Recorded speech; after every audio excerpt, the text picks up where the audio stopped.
Lately, I wonder what's been up with you. I wonder about the things you really think he's done for you. I bet you money he don't lay down in the tub with you.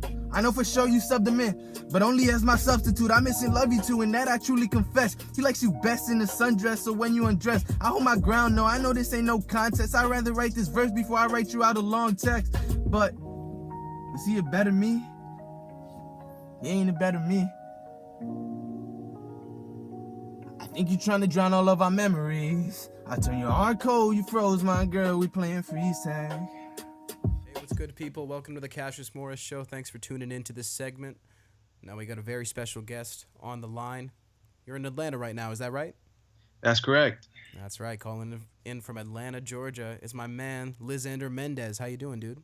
Hey, pretty well. Thank you for the opportunity. Yeah, definitely, dude. So people may not know, this is the first time we've even talked on the phone. We have communicated on Twitter because I was made aware of you. I saw some of your stuff circulating. You were doing some freestyles in your car and stuff. And it just really struck me when I saw what you were doing. I found your lyrics were relatable on a level that seemed ahead of its time for you being such a new artist. So that's why I wanted to have you on here. So I appreciate you calling in. So let me just ask you a couple questions to let the people know a little bit more about you. Were you born and raised in Atlanta? I was not. Actually, I was born in a small little village in Puerto Rico. It's called San Sebastian, Puerto Rico. Nice. Yeah, I moved out pretty early, about 2 months. My father and my mother, they were married at the time. They moved out and moved to New York, so I actually lived there for a little bit. But I've moved a lot. Yeah, I've definitely moved a lot. Okay, cool. So what brought you to Atlanta? Was there any specific reason? Actually, I'd lived in Connecticut from Wyndham, Willimantic, so shout out Willie. I lived there from 10 to 20, so I'm still very new to Atlanta, actually. Right. Yeah, so I found my life kind of being very repetitive. I had just gone through a breakup. And, you know, I'm one of 7, so I'm the oldest of 7 siblings. So all my other siblings had lived here. Mm-hmm. So, you know, I was going to college. I was in college for 2 years. And, you know, I knew I was progressing in school, but I felt like I had a greater purpose. I just didn't know what it was. So I took the leap of faith and, yeah, here I am. Okay, so what were you taking in school and where was this? So actually, it's a small school in Connecticut. It's called Eastern Connecticut State University. It's actually in my hometown. Nice. So I went to middle school, high school, and college all in the same town. So you can see how things get repetitive. Right. Okay, I see what you mean there. Yeah, so I studied communications. Actually, what you're doing is pretty much, in a sense, what I was trying to do, which is, you know, being radio but I was more so geared to sports. So I was majoring in communications with a minor in sports and leisure management.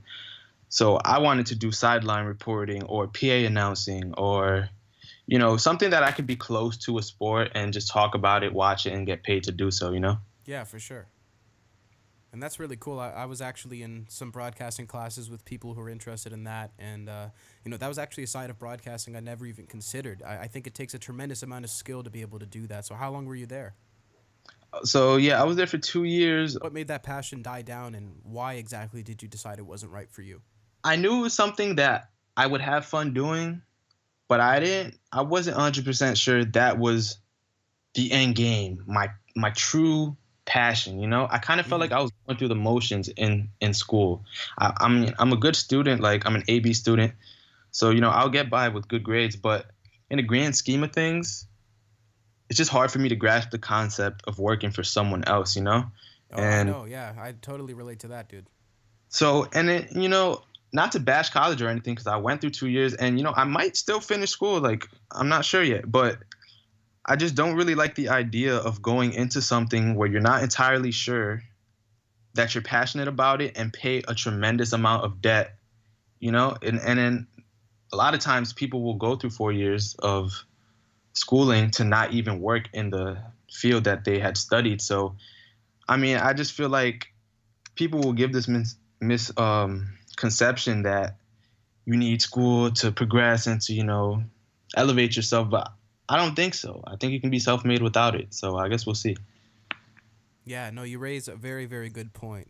It was funny. I was doing a podcast with this guy in Toronto named Quinn Marr. Shout out to Quinn. And he did broadcasting, and I believe he actually completed his full major and everything. And we were talking about it on his show, how, you don't really need that nowadays to even do that. And he ended up saying, now that he's hearing this information, he almost wishes that he wouldn't have even gone through the full schooling for it and just sort of jumped into the industry and started getting paid. Right. Yeah, so it's like it's interesting that people think that you need to go through high school and post-secondary education in order to get to any big goal, when the reality is you only have to go for certain things. If I wanted to be an orthodontist or something, you bet my ass would be in school for 6-7 years. But if I know I don't have to do it to do what I love, I'm not going to do that. So, Very true. Like, yeah. I don't want to bash school, and because I'm considering taking courses for just for like the production side of music, or like music theory. There's school is great. Like, you're always progressing if you're learning. If you're always learning, you're always getting better. Yeah. Absolutely. But just the concept of 4 years, I'm not sure. I'm not sure about it. And you don't want to be one of those people who's spending all that time and who isn't sure. So you probably probably made the right choice. So you left school.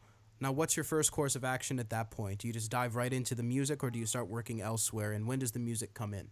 So this is how it goes. I've always had an underlying passion for music. I just didn't.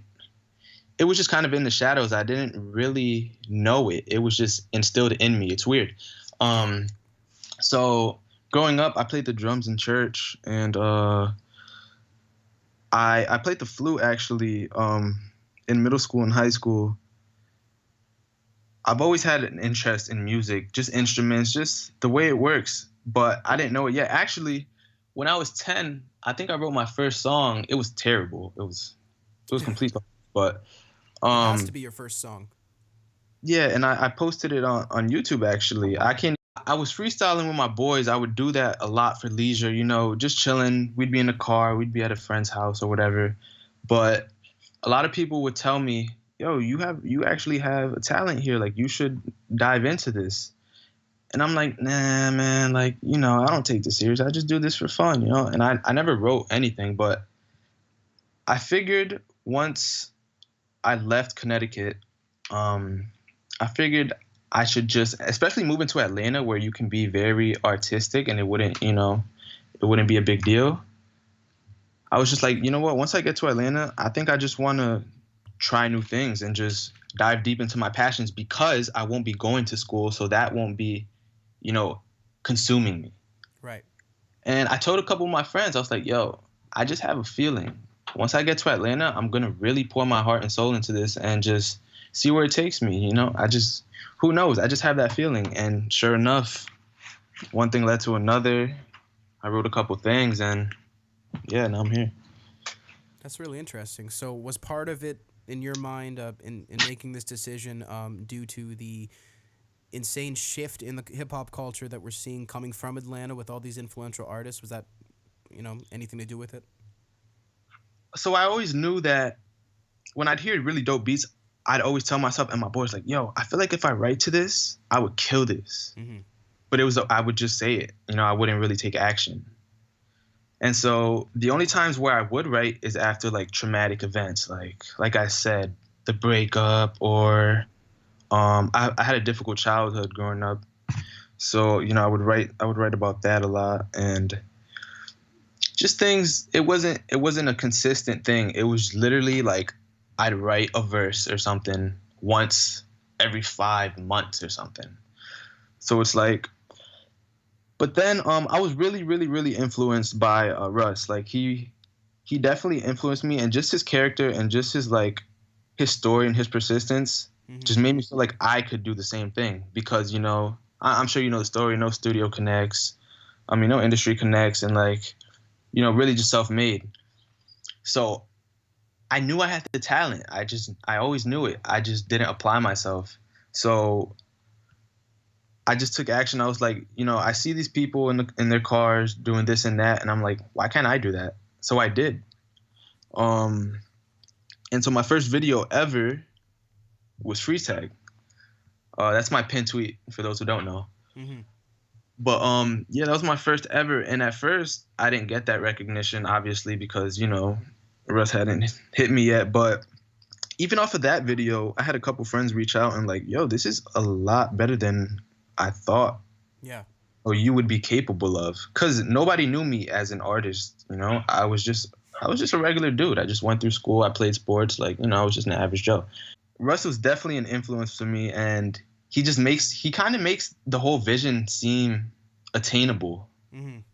And I just gravitate off of that energy and apply it into my own music and craft. And yeah, I'm really confident. I'm really confident that things will work out. That's really cool, man. And I think you should be confident because I think it's going to work out.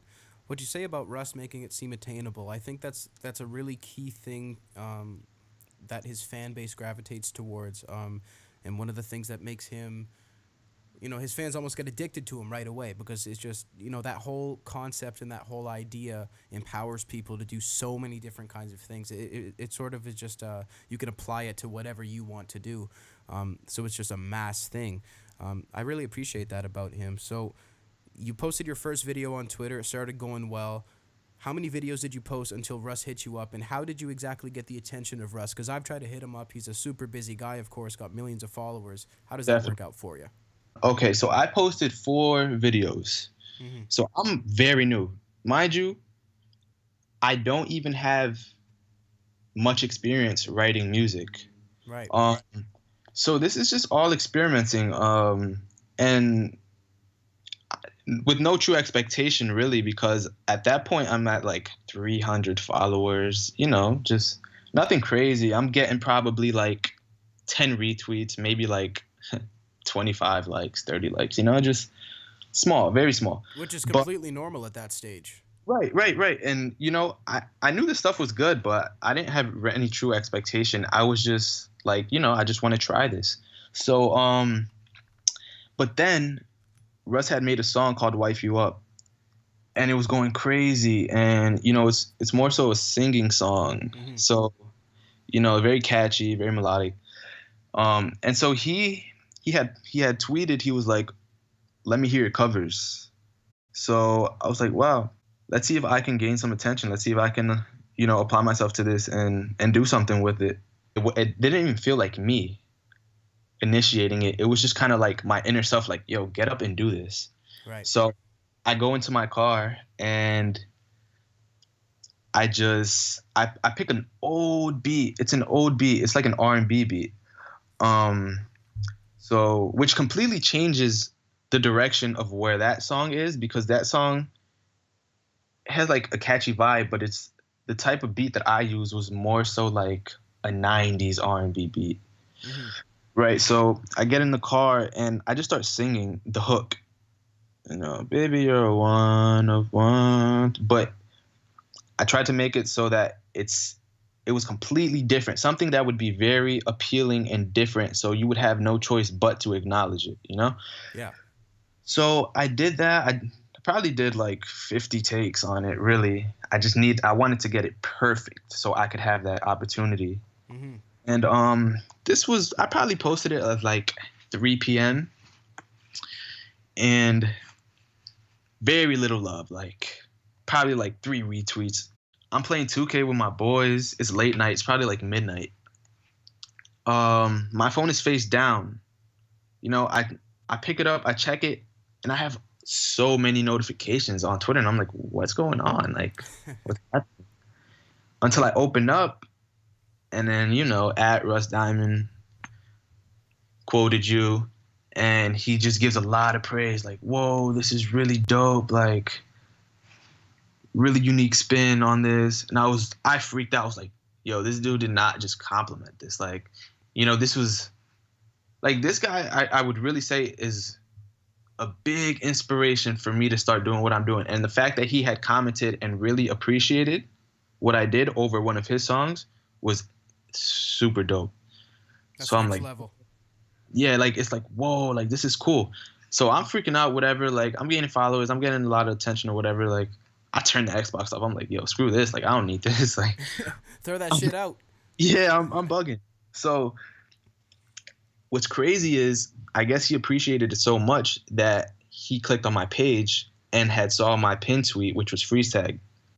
And so again, within like a 10-minute span, he had, kind of contacted me again and said, yo, this is really good. Like, this is really good. He put a whole lot of fire emojis, whatever. He had told me, you have very high ability. And so now he kind of gave me advice. He was like, now you should just look for the visibility and keep doing what you're doing. With ability and visibility, you'll be good. You'll make it. Right. And, this is from a guy that, I know all of his music. I'm kind of studying him, like, because he's a pioneer in the game. And just because he's new, technically he's new. Technically he's blowing up now, but he's been doing this for a very long time. So I definitely respect his opinions. For sure. In the rap game, So after he told me that, it basically gave me the confidence. I was like, yo, like, I'm buzzing right now. He added me twice with high praise. I have to capitalize off this opportunity. And the crazy thing is, I kind of foreseen this going on before I had left Connecticut. Yo, I'm going to go to Georgia and I'm going to pour my soul into this music. And I feel like something's going to happen. And then what happens? So it's like kind of destiny, really. For sure. Holy shit, dude. That's wild stuff, because now that you said that, I remember seeing Russ's tweet about ability and visibility. And that's when I first saw your video, and I first saw you and followed you. And then I remember I responded to that tweet and said, I'm more than willing to help with your visibility by having you on my podcast. And this is a few months ago, and that led up to this. So that's really wild to hear your side leading up to that. And it's really interesting and wild that you're so new. Having watched your videos, I knew you were new to posting videos, but I didn't think you were new at rapping. That's something that really took me by surprise. Very good of me. Yeah, so I think there's certain people that I sort of think it would be a real shame if they never picked up a pen and wrote their shit down. I listen to certain guys and I'm like, just imagine if they just had it come into their head and they just let it go. It would be a shame. So to hear this and to see this happening, it's wonderful. So where do you plan to take it from here? I know you said you wanted to capitalize off it, and I'm somebody who's been in the similar situation. I know it's easier to get a lot of visibility at one time than it is to keep that and make it, make it stay. So what's your plan from here? And also, do you plan on maybe contacting Russ in the future? Have you heard from him at all? I have not. I always tell my boys, like, dang, like, wouldn't that be something if he's maybe, I doubt it, but maybe like keeping an eye out or whatever since that point, or B, later on in the future, we could make this an amazing story and I'll feature someday with him, or even meet him because he lives in Atlanta. Exactly. So do I. So it's like, it's a pretty interesting thing. Like, I could easily run into him at a mall or something. But I think my goals right now, so this came out of nowhere, literally nowhere. So I had nothing but my iPad and my thoughts, right? So I didn't have any recording tools or anything of that nature, and I have no connections at all. And on top of that, I'm new to Georgia, so I don't even really know how to navigate around. I have no friends or anything like that. Right. So all I could do really was just write lyrics and memorize them and, perform them, I guess you would say, in my car. So right now I'm trying to transition into being an actual songwriter. I'm actually posting my first song ever tomorrow, so check that out. Nice. I'll be posting it on my SoundCloud, HEL. And it's very well written. I'm really happy with the song. I think people are going to really like it. And what's the link? Just because by the time this comes out, that song will be up.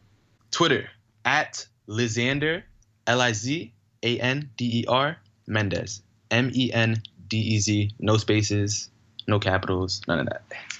Awesome. We got to get the word out there, man. That's so cool. And, I think that if you did meet Russ or run into Russ, I think that would be a really good logical next step for you. I found that even when I have had contact with people online, even when there's videos exchanged or whatever, obviously it's just such a different feeling when you're face to face with somebody and you can feel that energy. And, Definitely. listening to Russ's music, we all know he just goes off vibes. So if you have that energy, that's cool with him. I think you guys would really hit it off. I think you guys could do something cool together. And I think that if you just keep practicing and doing what you're doing, man, I think that you have an incredible potential in this game. So it's really Absolutely. cool to see this, man. Thank you. Thanks so much.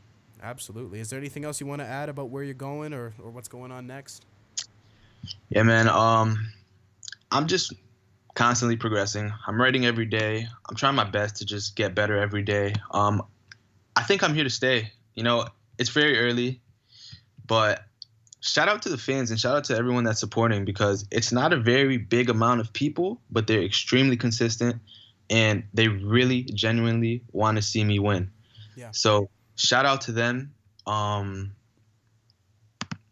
really working and I'm really doing this and I'm really going to do this. So don't be surprised if you're hearing my name in a couple years or however long it takes, because I'm really here to do this.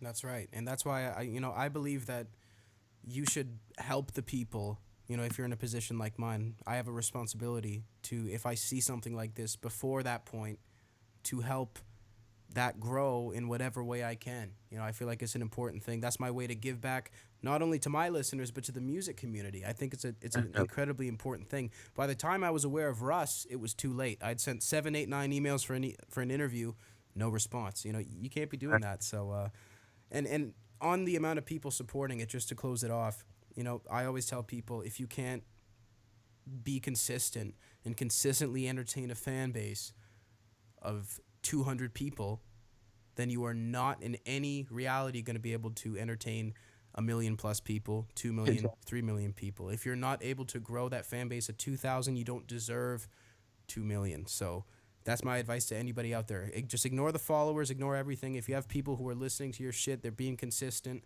and they're giving you good feedback, grow that, and it's going to naturally grow itself. So thank you so much for joining me, brother, and we're going to cut off the recording, and it's been a real pleasure. Thank you so much. I appreciate you for your time.